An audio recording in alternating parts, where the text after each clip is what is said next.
So it's about to say goodbye to Shimla. Ay, ang ganda ng pisngi ko dito. And then, pupunta na ako ng railway station na mas maaga. Although 10:40 pa naman yung departure ng train. Pero mas okay ng maaga kasi nga wala akong ticket. So, parang chance passenger or exen ako para lang magkaroon ako ng ticket at makasakay ng UNESCO heritage train. The one from Shimla to Kalka. Although, sabi nila mas maganda yung view going to Shimla from Kalka, pero ano, tama ba? Parang mas maganda yung view nung Kalka to Shimla, pero okay lang yun kasi same route lang naman sila. So, grabe. Ang agang cardio, nag-coffee lang ako. Ayokong kumain masyado kasi mapupups ako ng bonggang-bongga. And nag-taxi na ako going to the railway station. How many kilometers from here? Yeah, it's 5 kilometers. 5 kilometers. Yeah. And si Kuya gusto pang, ang ibayad ko sa kanya 200. Hello, lapit-lapit lang. Dapat 100 lang yun. So yeah, I hope makakuha tayo ng ticket today para makalabas na tayo ng Shimla. Or else mag-night bus tayo going to Delhi. Medyo may kabagalan po ang ating pag-usad dahil school jam, school traffic, and some morning rush hour here in Shimla. Pero okay lang yan, medyo maaga pa naman tayo.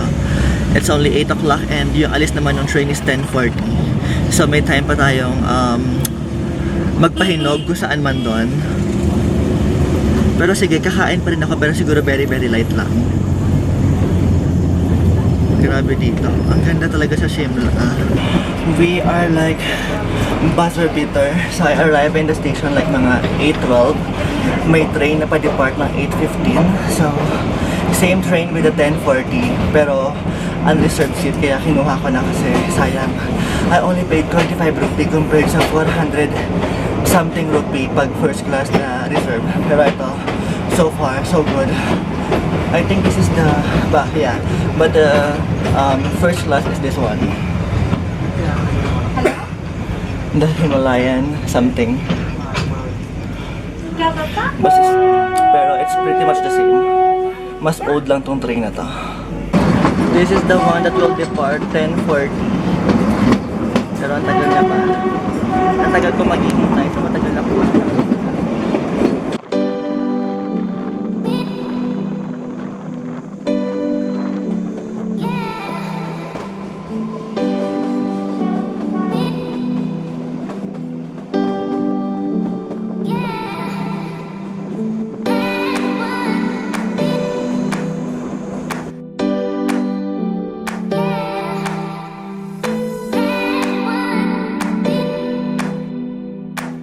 So we are now stopping doon sa first station which is Summerhill. And gosh, this is so vintage. Like,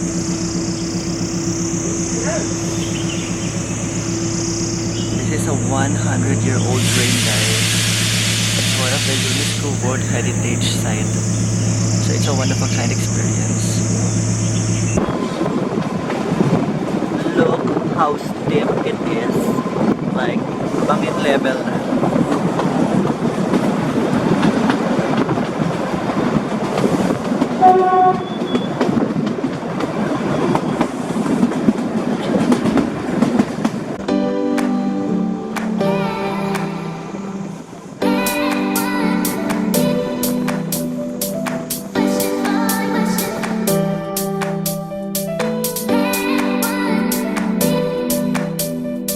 So we are on the second stop. This is Jutog, like Chugog. Gosh, ang ganda.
Another stop over Taradevi.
Another stopover at Kandagat.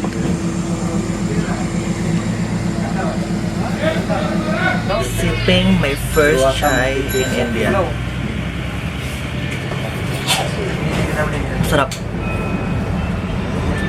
Pero ang init.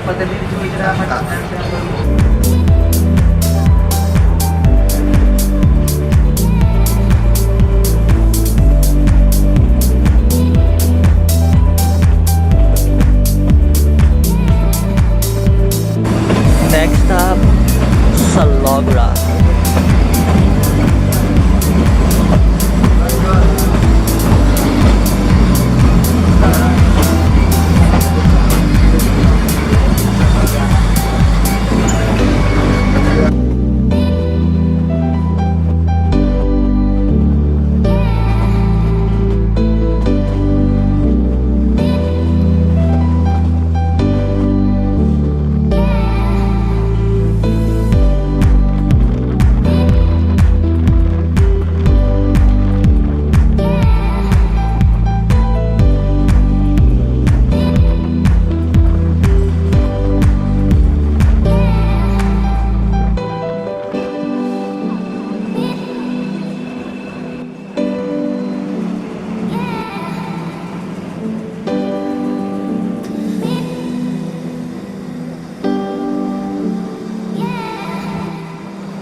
finally reached Kalka.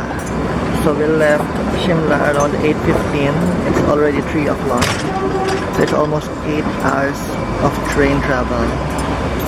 What a pain in the ass. So ito yung pinaka-main station ng Kalka.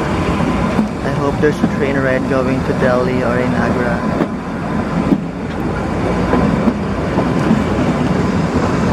Shucks, I can't imagine magatingan naman ako.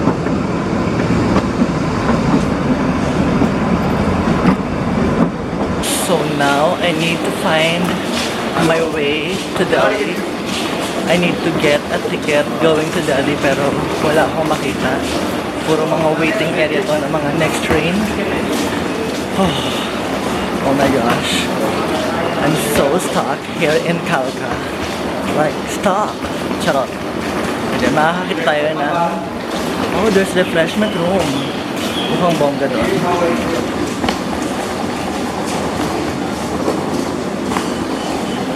So, exit. No, ayoko sa exit.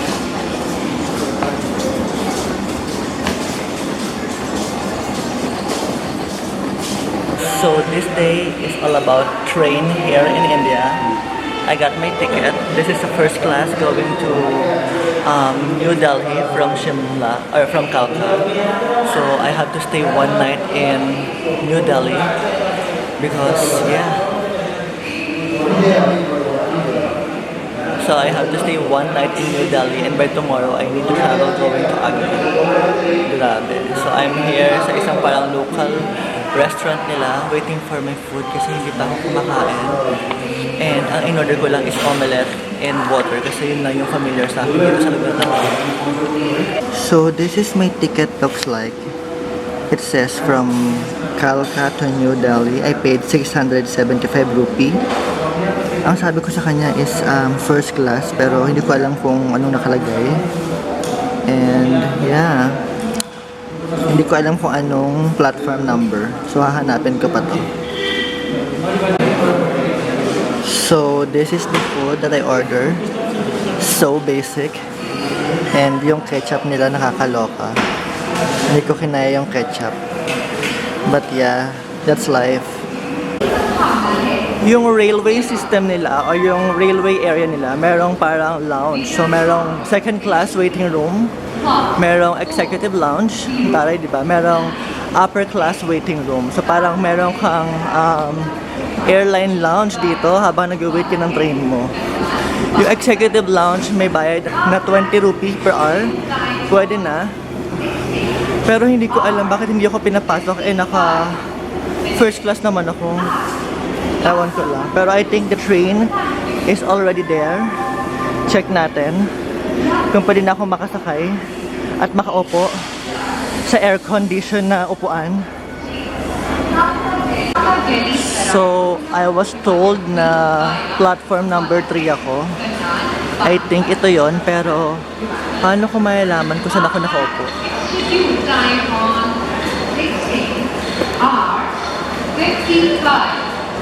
And kung pwede na ba akong sumakay sa loob.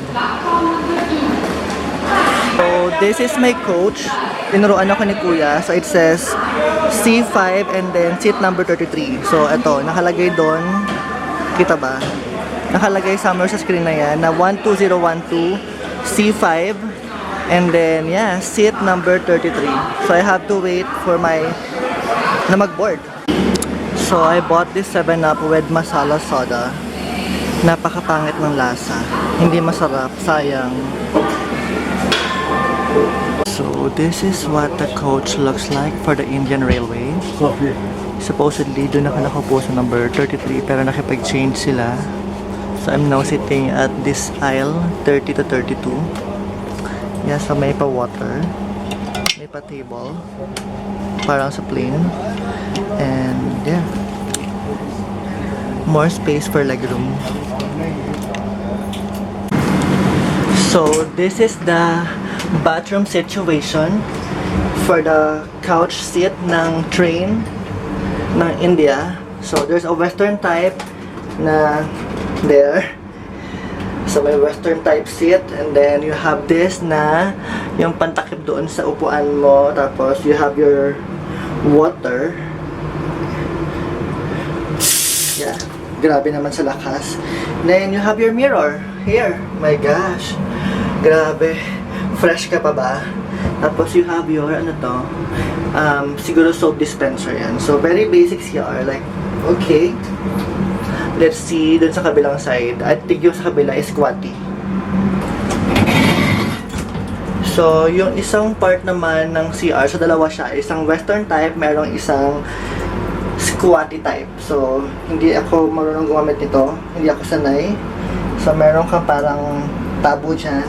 And then, you still have your soap dispenser, your water, and a big mirror. So, ano to? Akala ko may CCTV sa loob ng CR. So, yeah. So, it's gonna be a 4-hour train ride from Kalka going to Delhi. Oh my gosh. So parang hindi ko nakakayanin dumiretso ng Agra. So I'll stay one more day in Agra, then go to Delhi. I know, I'll stay one more day in Delhi and then I'll go to Agra kinabukasan. So I'm not going to Varanasi because hindi nga raw maganda pumunta nowadays. It's not safe. Hindi ko may enjoy. So I'm going to Mumbai. Pero pag nag-bus ride ako from Jaipur to Mumbai, it will take me like 23 hours. So baka mag-plane ride na lang ako since mura lang yung plane ride nila. Okay? May pa-welcome juice on railway. Another set of things.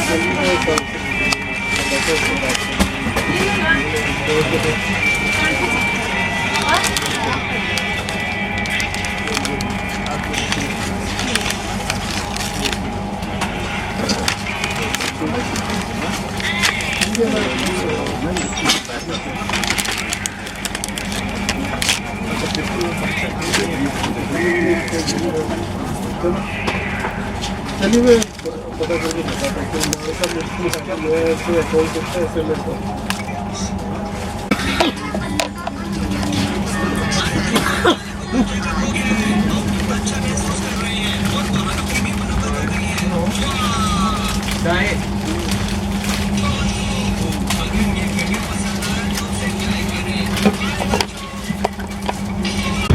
So, meron na namang rasyon. The breadsticks.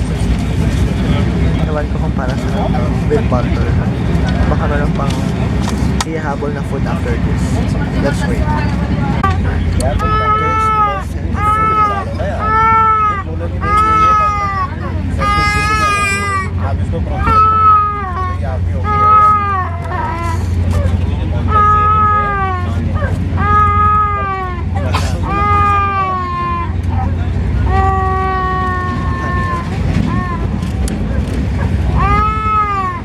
It's been a long travel day. Like I spent almost 12 hours in the train and now nasa tuk-tuk ako pabalik doon sa hotel na pinagstayan ko here in Delhi. I'll stay one more day before I'll go to Agra kasi sobrang pagod. Grabe, nakakapagod.